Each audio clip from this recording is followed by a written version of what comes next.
Hello, my friends. How are you? I have a new mug today. I recognize that. Do you recognize that? Ooh, it's the Elevenses with Lisa mug. I couldn't resist. So YouTube sent me a message and they said, oh, you can make mugs and pillows and all kinds of stuff to go with your channel. And I was like, what?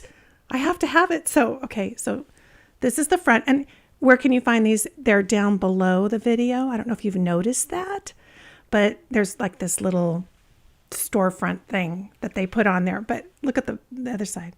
Okay, it's got my lipstick on it. Hold on.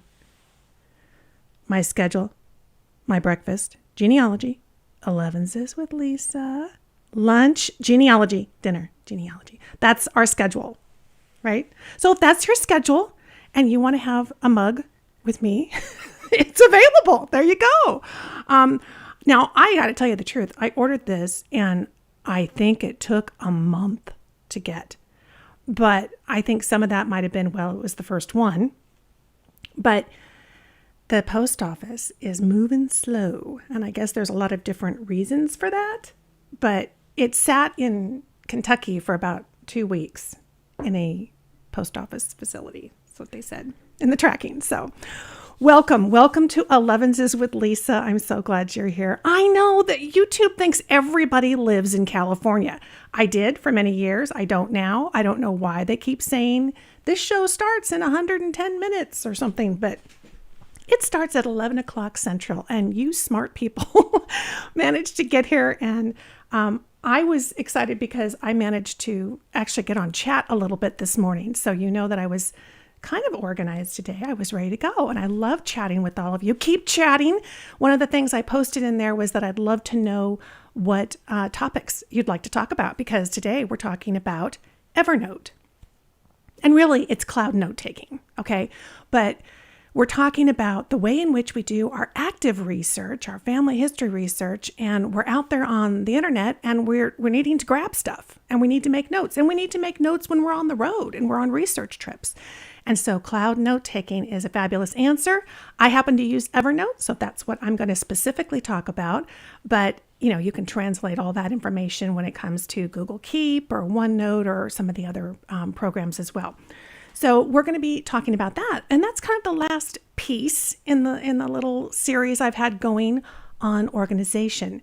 And of course, we're going to talk about organization more as we go into the future. How could you not? Because there's always more to organize. I've been doing that.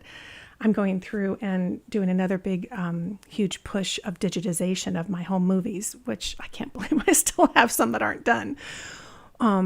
So we always have more to organize, but I know that you have other things that are on your mind, things you'd like to do. I saw somebody talking about wanting some in-depth Google topics. There are some really cool ones. If things like Google Photos interest you, and remember that, any of these tools, it's not like we're saying you have to use it for absolutely everything, but they do some pretty incredible things in very specific ways. So if there are some things that you'd like to hear about and do and talk about right here on this show, please do put it in the chat.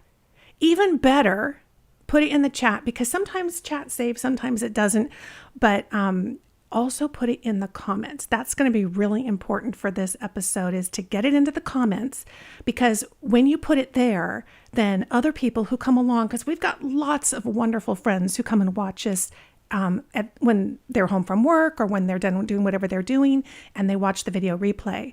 And so if you put it in the comment section as well, which is way down below the video, below the mug, then other people will see it when they come, and they can comment, and they can also add additional ideas. So we can kind of build a little treasure trove of ideas and things that we want to cover in future episodes. So that would be awesome. Let's see here. What else are we doing? I want to go over it. I love putting chat up. This is so much fun. I love Evernote. Oh, Karen likes Evernote. Okay, great. Well, we're going to talk about that today. And it's going to be kind of an introduction kind of thing. So if you're watching the video replay, and I know a lot of people find this show because they do a quick YouTube search, and they may not even be into genealogy. I will put in the description where you can skip ahead to the exact minute that we'll start talking about Evernote. But we talk about all kinds of other fun stuff, so I hope you keep watching. Let's see here. What else is going on? So, I found my coin. We were talking about this last week. And I think it is a challenge coin.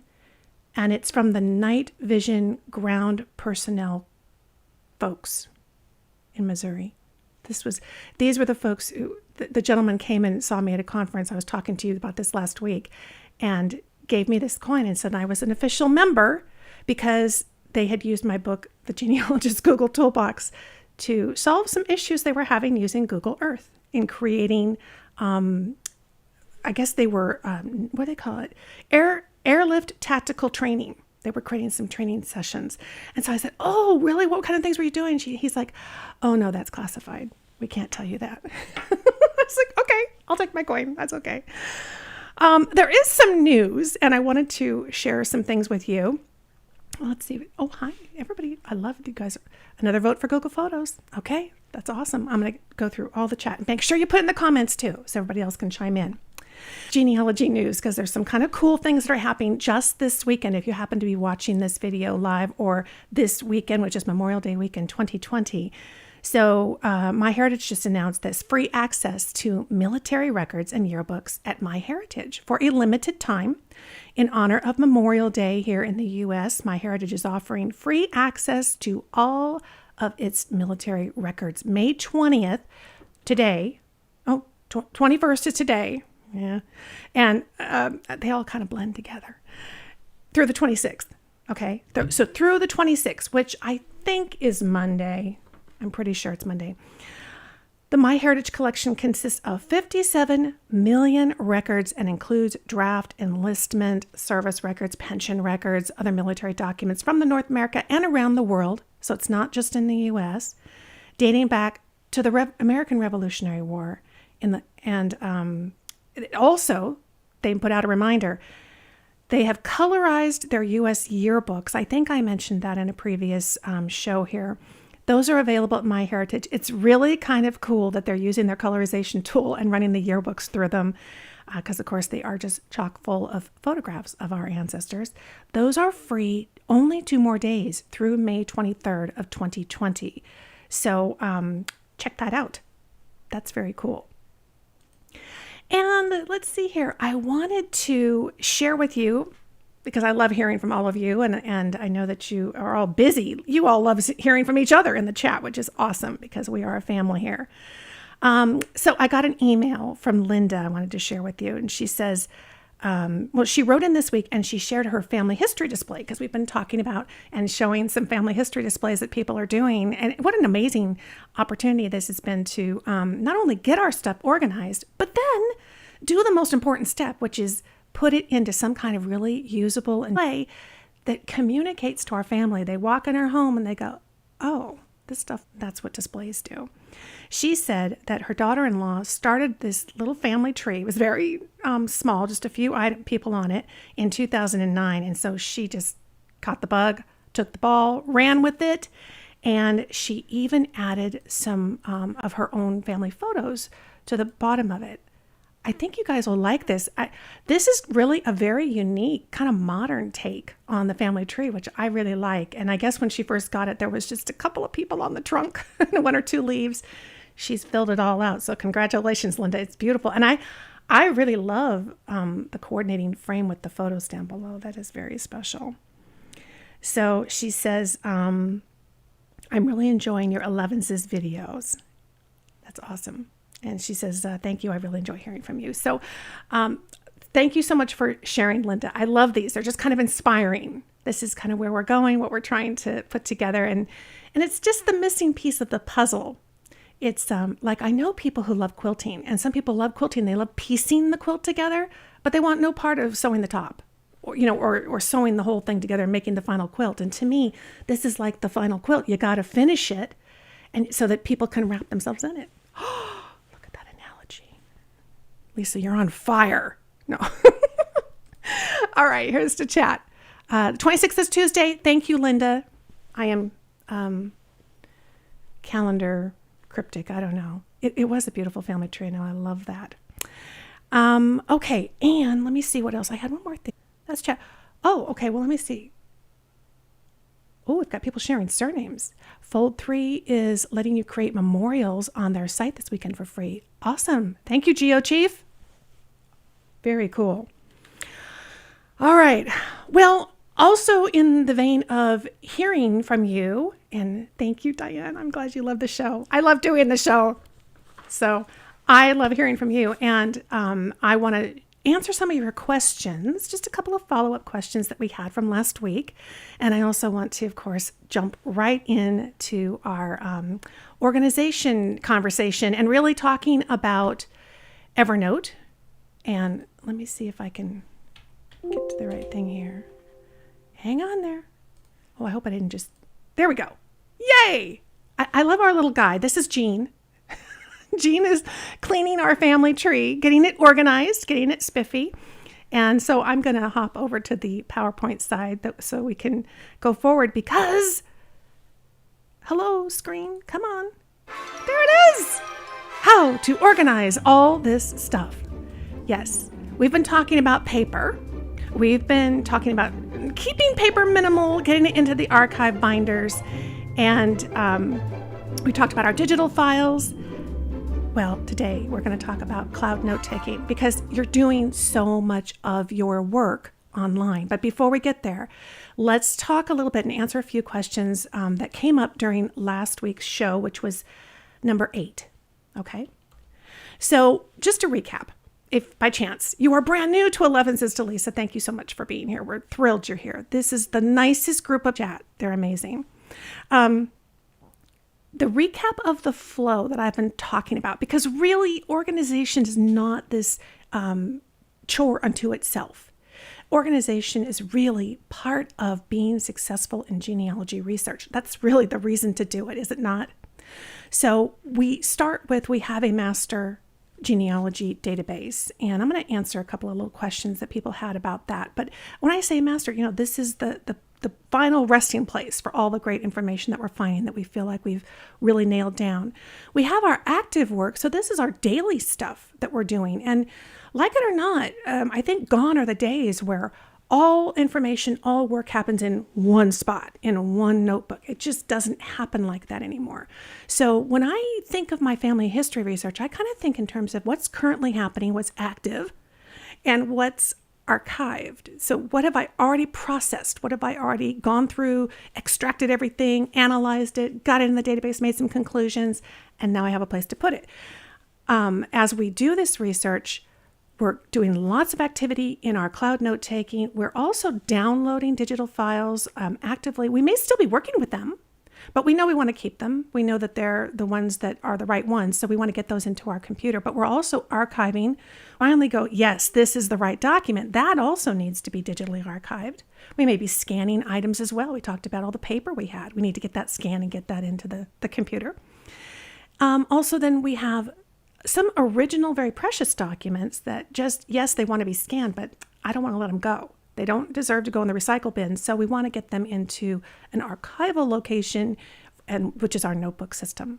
So that's not all the paper we've ever looked at or touched, but it's the stuff aside that is worth the shelf space. It's worth hanging on to and keeping.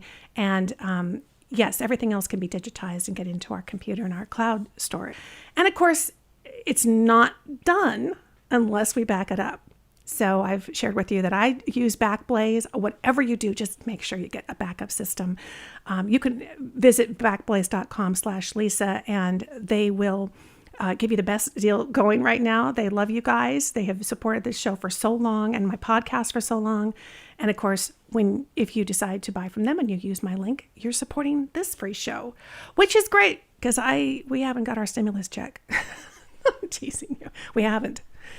Okay. So here we talked archival storage. We got into the master database. We made sure everything was backed up. We gave you a place to put all your stuff last week. And this week, this is what we're doing. Okay. So let's talk about the master database because people had some questions about this. So Lynette said, I've been working on my tree on Family Tree Maker 3, a very old version, not supported. Can I make a GEDCOM from this program to upload into Roots Magic? Yes, absolutely you can. And in fact, Roots Magic, if you go to rootsmagic.com, they have a learning area, and I'm sure they have a video class on that. They are so good. There's tons of free training videos on how to do everything possible that you would need to do with them, and that's one of the things they can help walk you through. Barbara asked, so by master database, do you mean things like MyHeritage and Ancestry? And the answer to that is no. When I talk about a master database, this is your software. This is software that goes on your computer so you control it. And that means that the information that you're putting into that, that's the final say. The buck stops there. And say, well, what did you decide about that? What did you find out about that family? You wouldn't go look on your online tree. That may not be totally correct. Things may have changed. You're not going to go digging through files. You're going to go to your software that you control in your database. So it's not like it's on somebody else's website, and when they decide to go out of business or sell out to somebody else, all of a sudden you have to go chasing after your database. This is in your control. And so it is not only the master database in terms of you are the master of your family history, but it's also the master database because it is the final word on the current status, the current conclusions that you've made in your research. This is it. Until further notice, until you get more information that changes it, this is what you're doing. And that's really critical because if you really get into kind of some more sophisticated methods of putting out branches onto the internet, onto online family trees, you may be testing theories, and that's not necessarily going to be even accurate. And you've seen inaccurate trees for that reason and for other reasons online. So we want to make sure that we have one place that we know this is the bottom line. This is the best information I have right now. So I would encourage you, if for any reason you're not sure about that, or you just want to hear more of my explanation of that, or what I mean by in terms of the risks that you run if you don't keep your data in your own database on your own computer, I would encourage you to listen to Genealogy Gems podcast episode number 229. This one was in direct response to people asking me that question because they'd heard that I talk about Roots Magic on the show, and I keep saying, plant your tree on your own computer and put branches out on the web. So the thought here is that we plant our master tree at home. We keep it at home. We keep it under our lock and key. And then we go out there and put branches to hopefully generate clues and hints and cousin connections and so much more. So there's definitely a place for the online tree. C. Davis says, how will your family know how to use your genealogy database, let alone program names? So I can appreciate that. And being concerned with, when the time comes when we pass on, we want to make sure that all of our stuff survives and that people know where to find it. And really, this challenge, when we think about, I was saying, I don't put reports and all this stuff into my archival notebooks, but I can appreciate what you're saying. They walk in my office, and in Mom's office, you can see all these notebooks. Well, that's tangible, but where's this database she was talking about? And what is that? And what other places? It's the same challenge that we have when it comes to all the websites we're members of, the passwords we have, our bank accounts. There's a lot of things that just aren't visible when someone walks into our office. So how can we help them know? I got to thinking about this, and I think one of the best solutions could be as simple as your heirloom binder. We know that when we pass, our family's going to be interested in where these things are supposed to be going, and that we're going to already have made them aware of the heirloom binder. And so since we are tracking the most precious items to us and in our home, isn't your database one of the most precious items that you have? It is for me. So I was going to suggest take that worksheet that I put in episode 6 show notes, and you can download it. There's a blank worksheet, and this is, save it as a template. And then how about we literally add our database as one of the heirlooms in our home? This can be a place to put your passwords, where is it on your computer? I put here, where is the item located? Excuse me. Oh, sip time. Somebody said they take notes when I sip. Oh, I love this mug. It's very comfortable, actually. So I put here on my computer, my C drive, / genealogy, then database and charts. That's where the original file resides. I also make a mention it's backed up on my Backblaze account. So when you've got my password for that, dear children, you can go and get that off of Backblaze as well. I even put a little background history on when I started this. And also the fact that in the description, I said, although I have a family tree online, this database is the most complete and accurate picture in the genealogy of my genealogy research and our family tree. And you can run complete reports, you can print to view, and you can also export a GEDCOM should you want to use it anywhere else. So one-stop shopping. I hope that helps. I think this is kind of a great place to put it. And of course, we can also attach that to our will or, print it out. We can have printed pages of our heirloom binder. Janice says, she has a question. So if you have recent documentation not available online for living people, like birth certificates, do you save those in the binders? Because those are, original documents. You can do that, but I actually have mine in a file that I can grab really easily. It's called Official Documents. It's in my my filing drawer system because that's all the stuff I'm actively doing. I feel like that's probably smart. If something happened and I really needed to be able to grab everybody's birth certificate and marriage license and everything, it's one pull and we're out the door. So we've got it. So yes, you could put it in there, but that's what I do. Good question. From Julie, she says, I'm afraid that if I don't have, okay, see if you identify with Julie. I'm afraid if I don't have paper, my genealogy will get pitched with my laptop when I'm gone. You don't know how many times I've heard this from people. As I travel the world, I have talked to thousands of genealogists, thousands. This is probably one of the most common concerns and questions I get. I know you guys are just feeling it too. Deborah says the same thing in last week's chat. That's my question too. They might not even know that it's there, right? Because maybe it's not physical. And they may not want to bother with learning how to use it.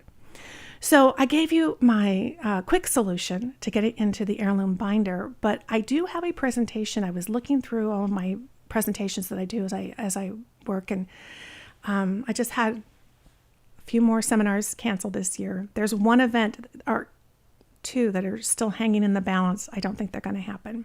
So my business, my life has changed a lot, but I have a whole collection of lectures that I do. And one of them is called Save Your Research from Destruction. And I really address all of this and lots of different ideas and strategies that you can put into place, that I have certainly put into place. If you are interested in this topic, then please go down in the comments for this video. Maybe not even in the chat. Go down in the comments and say if that's a topic that you'd like to have as well. The comments down below the video are a more permanent preservation of everything that you guys want to say to me. All right. We all share these concerns. From Robin, do you download and save the census documents from the main sites like Ancestry and Family Search, as those are not most likely going to close and can be retrieved anytime? Absolutely. I download every document. Okay. I really want you to read this article. It's called If My Ancestry Subscription Expires, What Happens to My Tree? Okay, it's on the Genealogy Gems website. To find articles that we've written, on the home page, there's a Start Learning menu. Just click it and pick whatever topic you want. In this case, you'd pick Ancestry. You can also click Articles in the menu just to scroll through them in chronological order. Elevenses show notes, I mentioned to you that episode 6 had the downloadable worksheet. That's under podcasts or video. Either one in the menu, you'll find Elevenses to get to the show notes. Absolutely download them. And I want to challenge you. Never say never. Did you ever think you would be in a stay-at-home order for 9 weeks? I didn't. Did you ever think that World Vital Records would go away completely? I didn't. Did anybody ever see that murder cases were going to be solved with our genealogy, our DNA in the databases? Not when we first started. Absolutely nothing is guaranteed. That takes me back to the idea of the master database. the things that we want to keep things within our own control. And it's the same thing with the documentation. It's critical. You cannot assume that anybody is going to be around, because the truth is, if a company sees an opportunity and they're going to sell, they're going to sell. They're going to take advantage of that opportunity. That's their business, and that's awesome. They should do that. But the buck stops with us, with our own family history. So I encourage you to embrace this concept. I don't want anybody being disappointed. And it's not just for us. See, here's the thing. Even if in your lifetime, none of them ever have a hiccup, never sell out to anywhere, never close shop, never lose funding, which can also affect a website even with the best intentions, that's not necessarily going to be the case 50 years from now. For our descendants, if we want them to have the documentation, then we have to have the files, don't we? That's the reason. It's all about family. They come first. Okay, photo filing from Linda. What year do you put first in the naming convention we're talking about in our files? We talked about this last week. Is it the birth year of the person or the date and the place of the photo? So here's what we're talking about. I have my main genealogy folder on my C drive, because I have also other key folders for other parts of my life, my business, my family, that kind of stuff. And so I have genealogy photos and then Burkett. So that's the surname I was going to file this photo under. And there's the picture of my grandfather. And so the year that you see there is the year the photo was taken. And then if we put a location on there as well, I didn't do it in this example, but I would end it with a location, which was, that was San Francisco, California. So it would be of the photo when the photo was taken. Okay. And Robin says, why do you use underscores in your file names? It's a good question. Okay. So, we used to do this a long time ago because computers couldn't handle it if you didn't. They didn't like spaces. Now it doesn't matter. You can have spaces. I did it to really make it very clear what the pieces of the naming convention were for this. It never hurts your file to have underscores, but I just wanted to make sure that it was very clear that you could see I had the year. I've got the first name, a middle initial, if there's a lot of Roberts, if there's a lot of Robert Burketts in my family, and then the location of Springfield. So it's not necessary. Okay, so organizing web information. You are online. You are grabbing stuff from all kinds of different locations. We need to have a way to capture it, and we want to minimize the paper. Keep it to a minimum.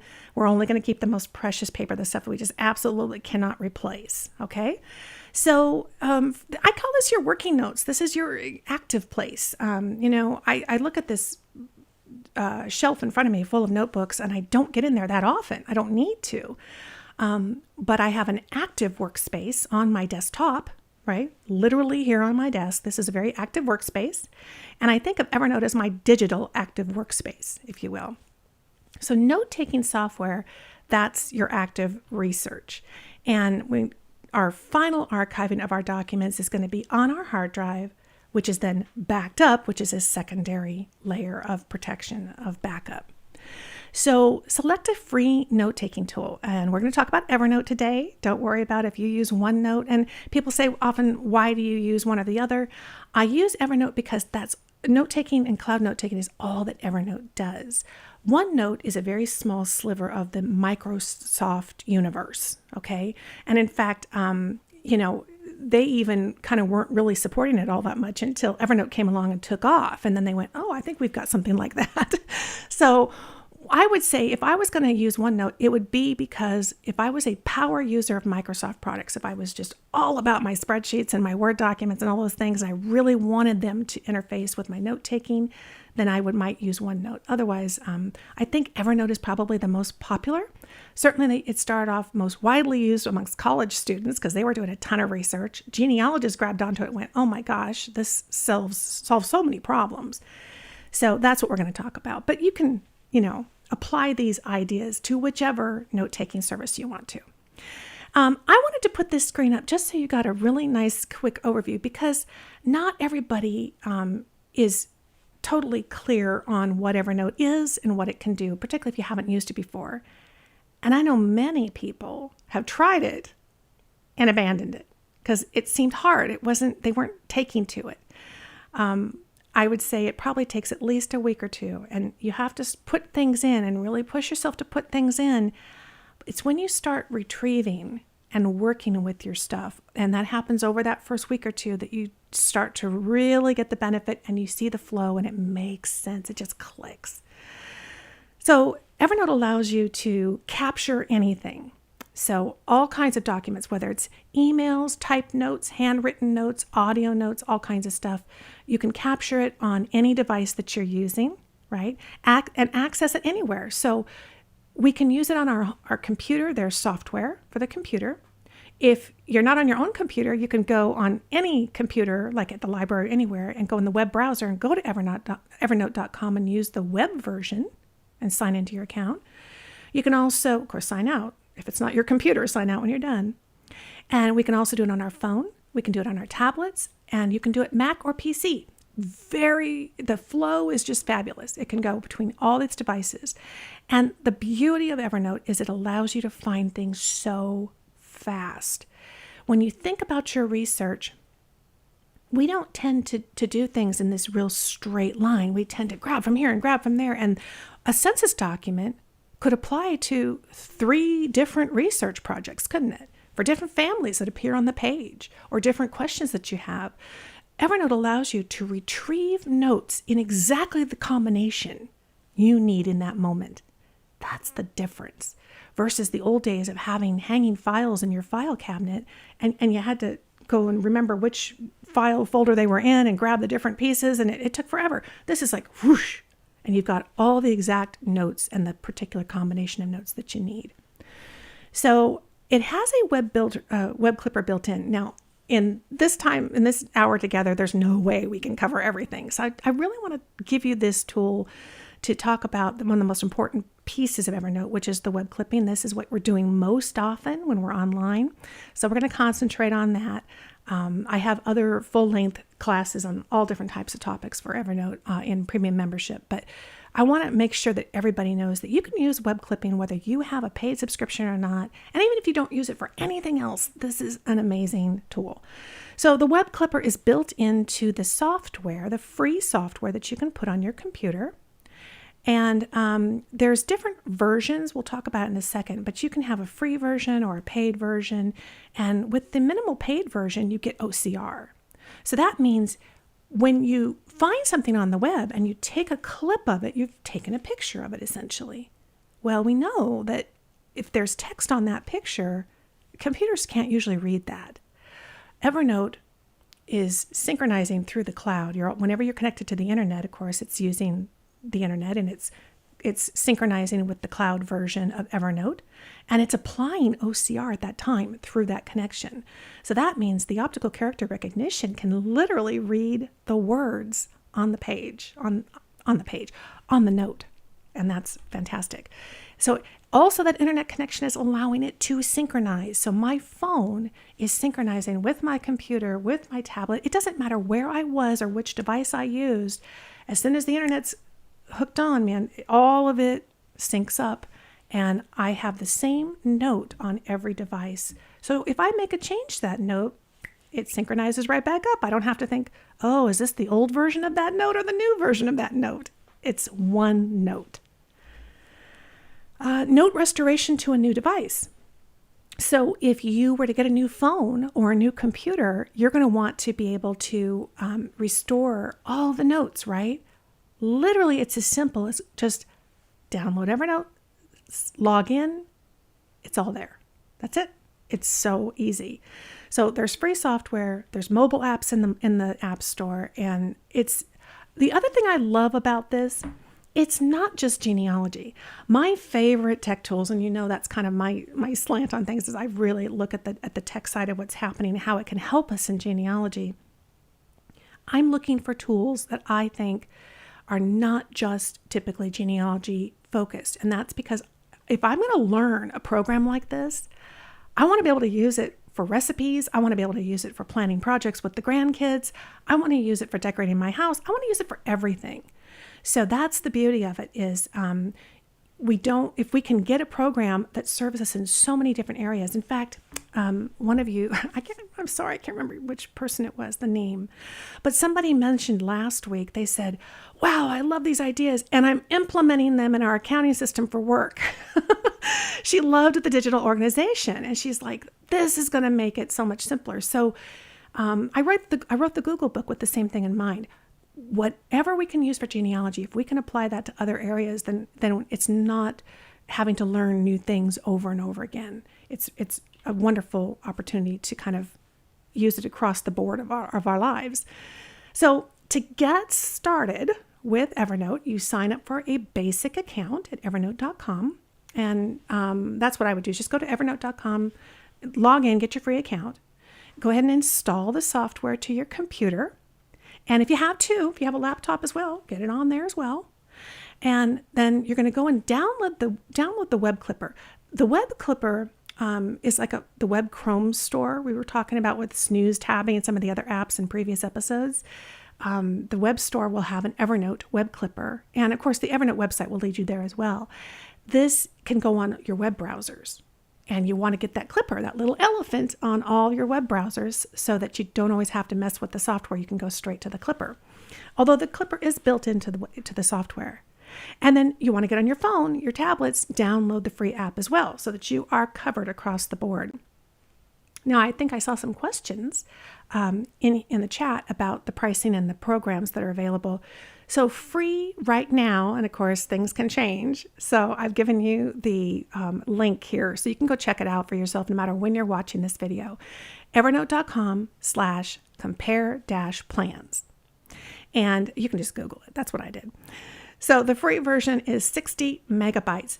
Keep in mind, this is not storage. Somebody asked the question, how much storage? It's not about storage. It's actually about upload. That's the difference. So every time you make a note, that note has a certain size, and that goes towards your storage. Oh, I just did it. That goes towards your uploads, okay? And what that means is, I was saying it was synchronizing, right? As it's synchronizing, Evernote's going to allow you to transmit, let's think of it that way, transmit 60 megabytes a month for free. If you start throwing a bunch of big photographs you've scanned into Evernote, you'll be done in about 4 pictures, right? So think about it carefully. If you were going to use the free version, I wouldn't be putting photos in there. I would simply be doing my web clipping. You can also have just 2 devices. I'll give you a little tip.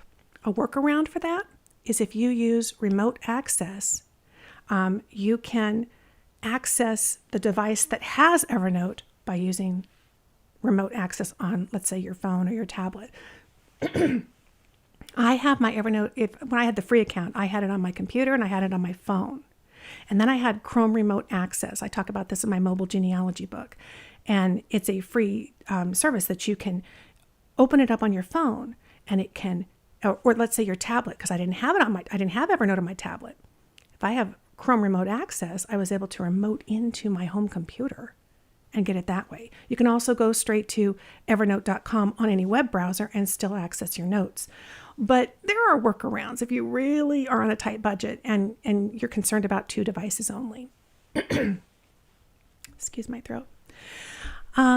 Premium version right now, it's 10 gigabytes. That's going to take care of you. That's what I have. And I've never had it tell me, oh, you've used up all your uploads. You either have to upgrade to business or you need to wait to the end of the month. That's what it will tell you with the free trial. If you run out of your 60 megabytes, it'll flag you.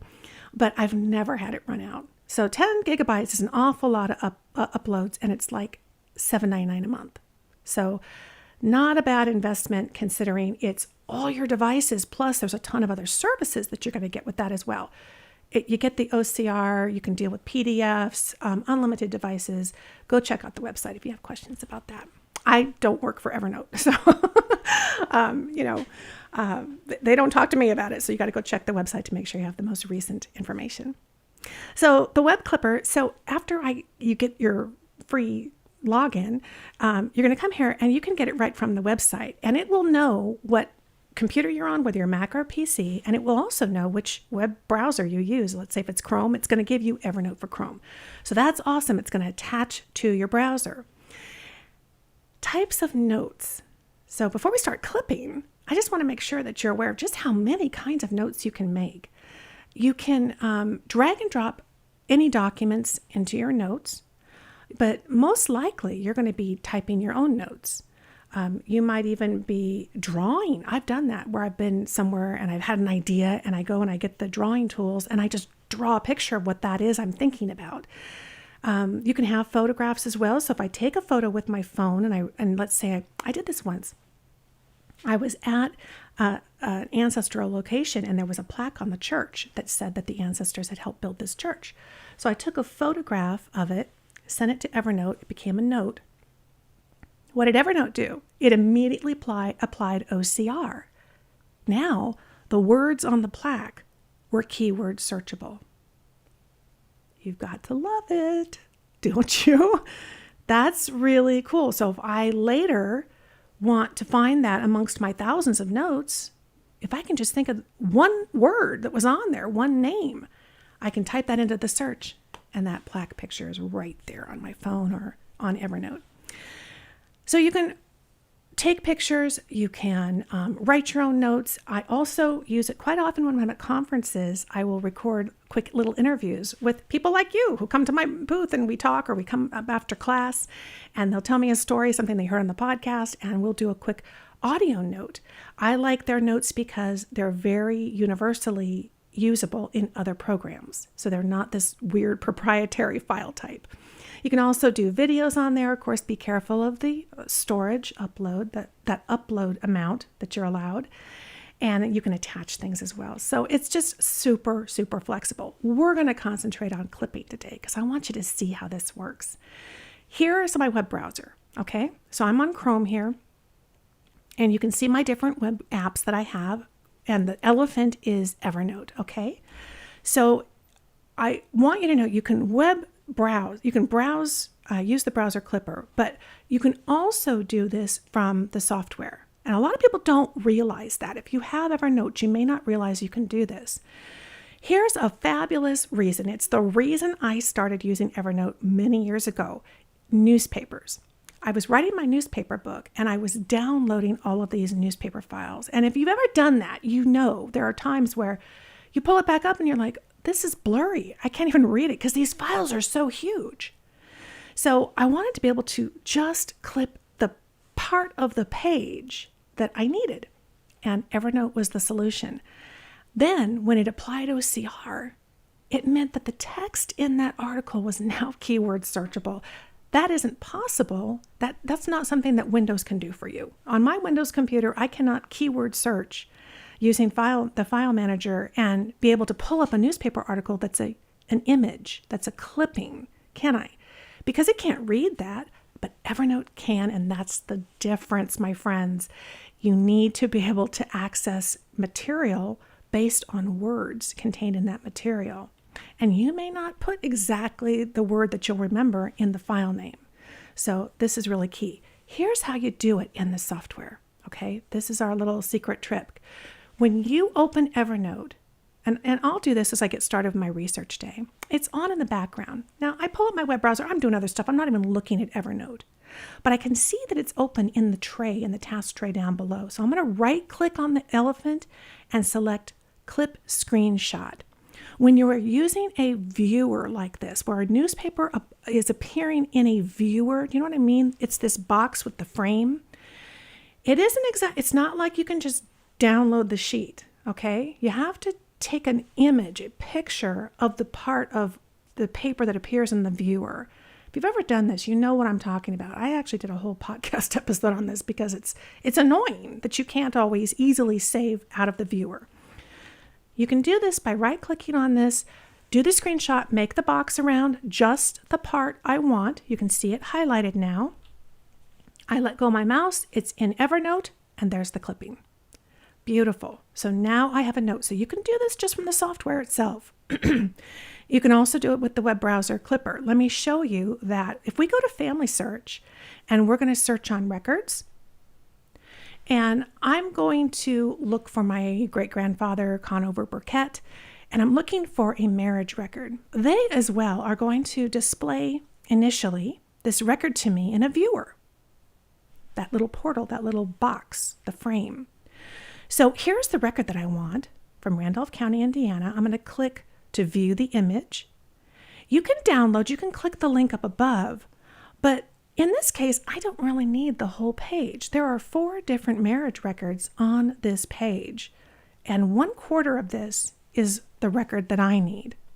This is a perfect example why we want web clipping versus always downloading the file. I'm going to click the elephant in my toolbar of my browser. Now, if you're not logged in, it's going to prompt you. You've got to be attached to your account. Okay, so we're going to log into the account. And a little box is going to pop up. So I've got lots of different options. I'm going to do screenshot because screen clip, I want to clip just this part of the page. So you can make it exact, pull it around. As soon as I let go, I've got a note. This is awesome. But the clipper is still there. Hey, you might want to annotate this note. You might want to mark it up and say, I don't have time for this right now, but I want to remember that this was Conover's marriage. And I see a name here I'm not familiar with. I need to do some research on this person. Who is this person?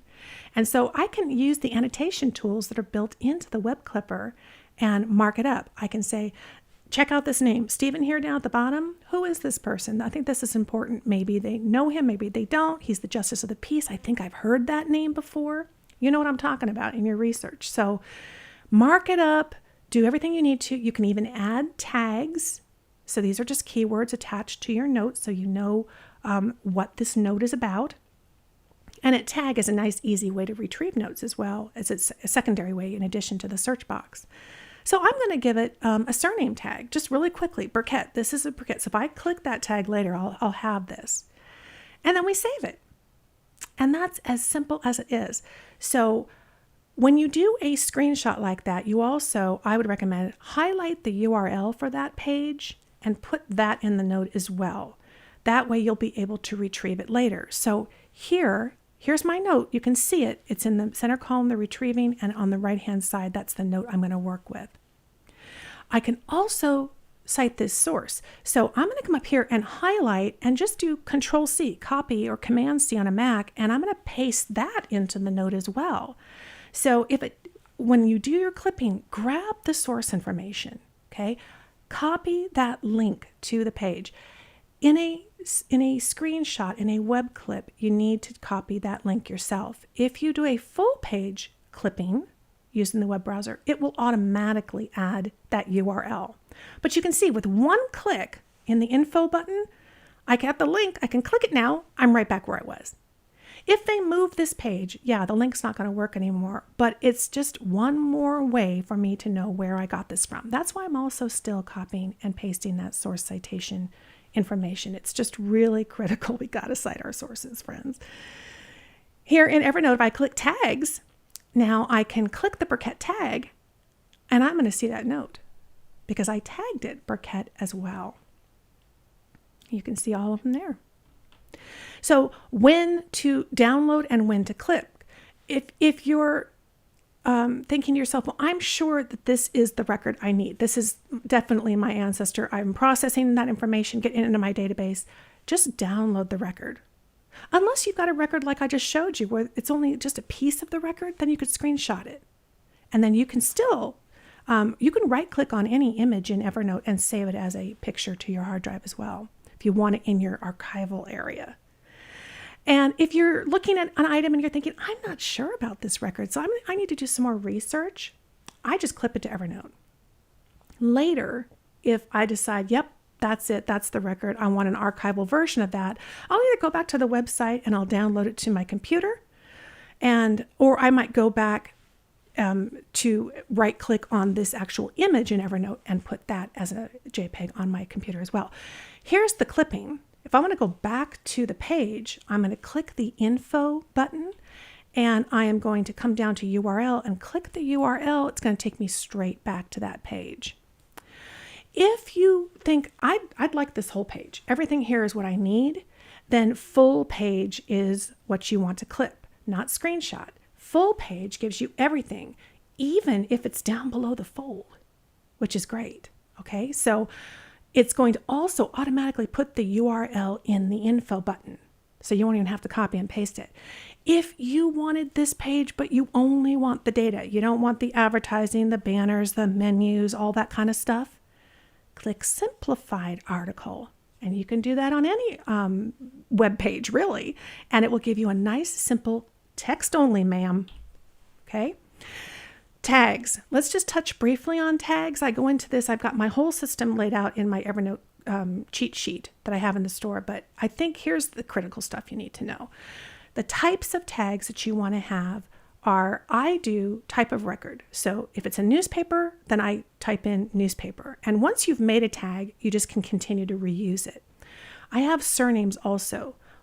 Which family is this in this record? I like having a location. Typically, I'll do country or state. I don't usually get into towns. It depends on the family, what works for you. Action to be taken. You may not have thought about this in terms of a tag, but is this to be processed? Is this, I have a question about this? Follow up, whatever works for you. If you have action to be taken and you don't want to forget to do that, go ahead and make a tag. That little tag will flag you what it was about this that you wanted to do. BSO, remember we talked about this? Tag it as a BSO. I don't have time for this right now. It's a bright, shiny object. It's threatening to get me off track. Tag it BSO, schedule your BSO time at another time, and with one click of the BSO tag, you're going to get all the notes back, never forgotten. You don't need to print them out to remember them, to have them on a stack on your desk. It's just clutter. You don't need to do that. So here, if I come over to the Larson tag, I can click that, and now in the center column is every single note that was tagged Larson. And if I want this one that I'm pointing at, that's the one that's going to appear on the right-hand side of the screen. That's kind of how the flow works in Evernote. If you want more in-depth training on it, I have that. I know many of you are premium members. You get to premium videos by going to premium in the menu and down to premium videos. Click the Evernote tile. There's 6 different full-length classes. Every single one of them has a downloadable PDF, detailed, probably at least 4 pages each.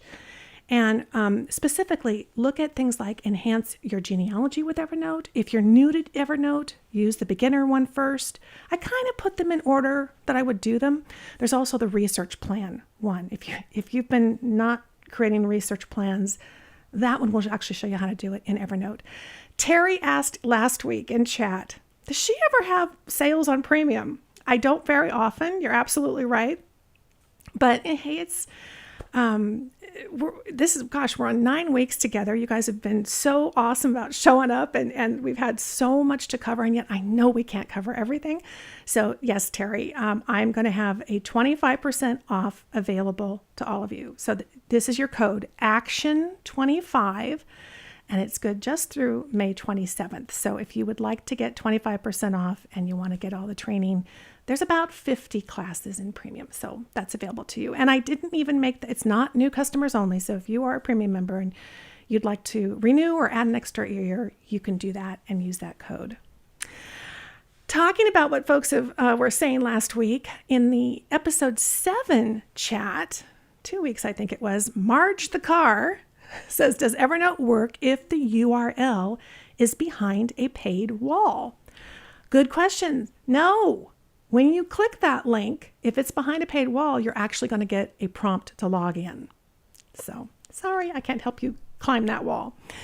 Sue wrote me an email. She says, I want to tell you another nice thing I have found using Evernote. I've used 2 monitors. I know some of you guys do that. She's done it for years for her research. She did a screenshot with Evernote, and wow, both monitors were copied. Very cool. She says, I had my database open to the person I was working on in one monitor and the item I wanted to send to Evernote on the other monitor, and boom, both screens are saved forever. Wonderful. That's pretty cool. She also followed, I wrote her back. I said, wow, thank you for telling me. That's cool. I don't have 2 monitors because I have a program that doesn't actually work with 2 monitors and it messes everything up. So unfortunately I can't. But she wrote back and she says, oh, I got your newspaper book yesterday and I've started reading it. had no idea that there were sites out there that could be so helpful. And I've been doing research since 1963. Awesome. I'm glad that the book helped. She says, thanks a bunch for all you do for us diggers. And she sent this article. This is really cool, guys. This is from, I think it's 1954.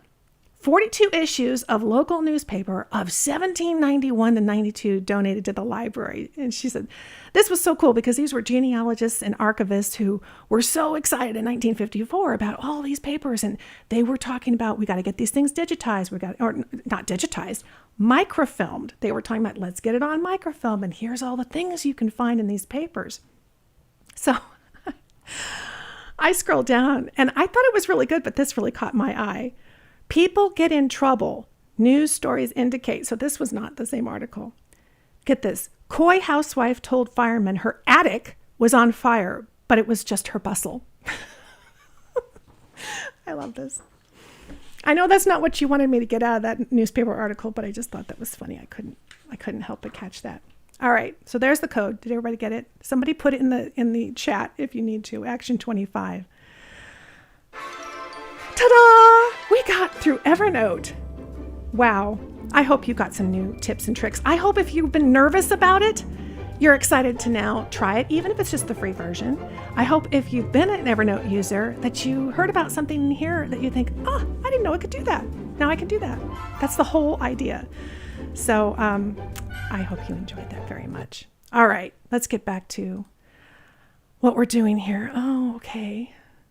Oh, me and chat. I want to go to me and chat. There you are. You guys have been so busy in chat. Sometimes I'm so jealous. I just want to see what's going on in chat. I love newspapers. Yes, I do too. It's a huge passion. And Evernote is the perfect tool. I am not even over exaggerating. If you're a newspaper hound, you have to try using this. The OCR is amazing.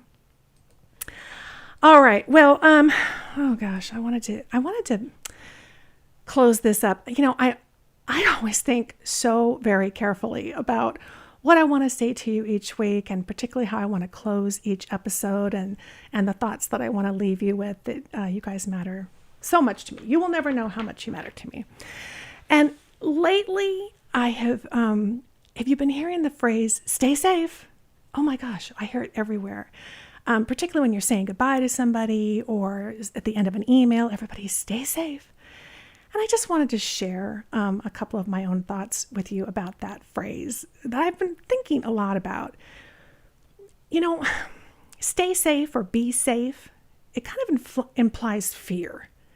And when fear kicks in, it replaces reason. You know, I think about, and they say, if you fall in a pool, don't panic because you stop thinking, right? And as genealogists, we're always wanting to be reasoned and really look for facts and information.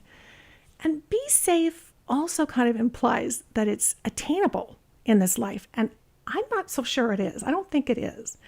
So how about be smart, be brave, you know?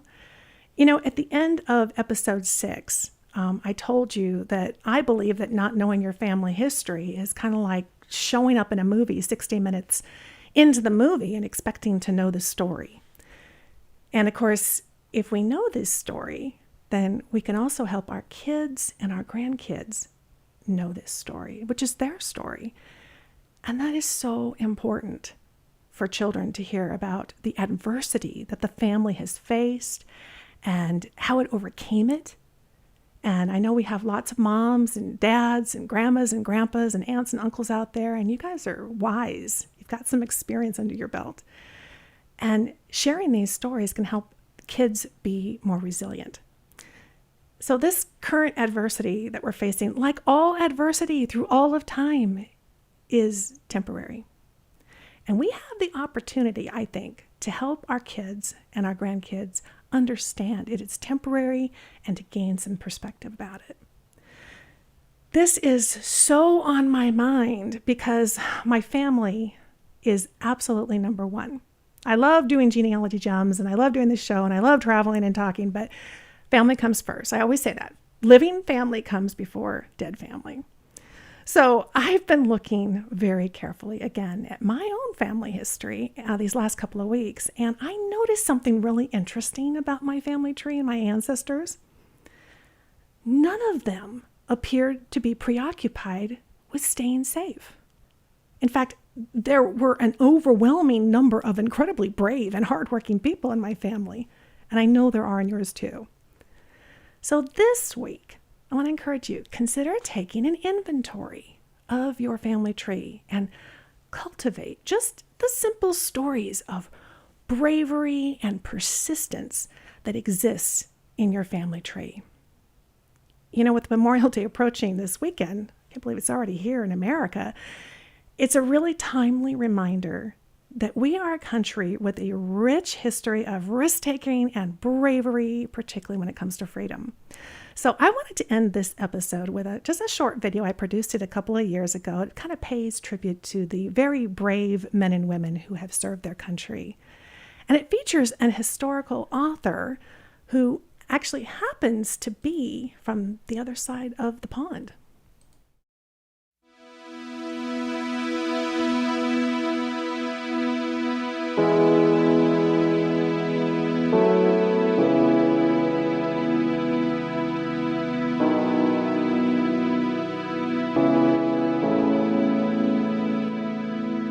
Having done quite a lot of touring in America, I think people don't realise how great it is never to have, suffered the threat of invasion. I think, but from a European point of view, that makes it all the more extraordinary that you came and saved us. This is a period, 1939 to 1942, that I was researching and thinking about, which is, the book essentially ends just after Pearl Harbor, when America's war really just began. Because, America was never really under threat. You could have just, the rest of the world can just get on with it and we'll be fine.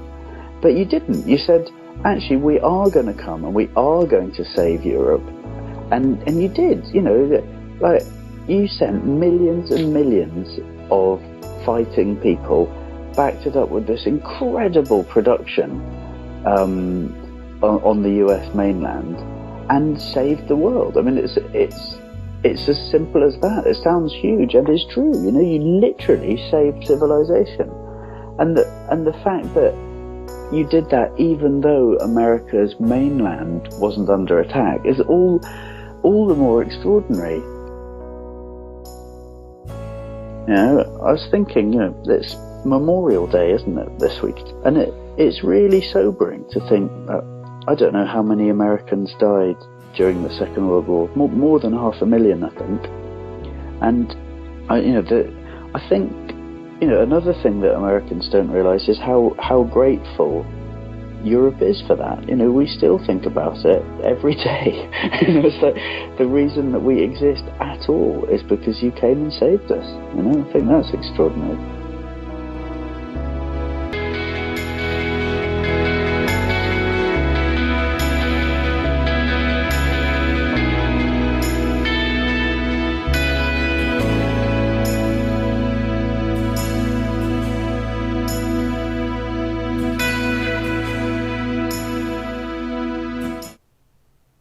If you enjoyed this episode, I hope that you'll share it. I really appreciate it. Stay smart, stay brave, and thank you so much for watching, my friend. I'll talk to you soon.